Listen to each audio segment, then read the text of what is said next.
Қазіргі уақытта трендке айналған сөздер бар. Миссия. Адамның миссиясы қандай болу керек? Яғни әрбір адам айтады, менің мынандай миссиям бар, менің мынандай бір миссиям бар дейді. Барлығымызға ортақ болған асылында бірінші бір миссиямыз бар еді. Біз ұмытып қойып жатырмыз да, бұны өкінішке орай. Бұл Алланың қасында шынайы құл болу, яғни абд. Осыны біз қойып бере алуымыз керек. Біздің барлық миссиямыздың жиынтығы негізінде осы болу керек еді. Алланың қасында шынайы құл болу деген миссияға әрекет жасауымыз керек еді. Егер біз осы миссияға қарата жүретін болсақ, біздің өміріміздегі көптеген есіктер біз үшін ашылады. Түсінбей жүрген ілімдердің түсінікті болып кетеді. Бітпей жүрген жұмыстар бітіп кетеді.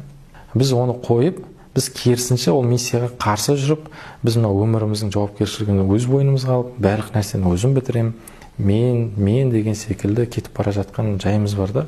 Бұл біріншіден өкінішті, екіншіден бұл бізді жетістікке немесе нәтижеге алып барары белгісіз. Одан да біздің негізгі мұсылманның бір ғана миссиясы бар еді, ол құл болу, және осы миссияны орындайтын болса, Алла Тағала оның өміріне жеңілдік береді.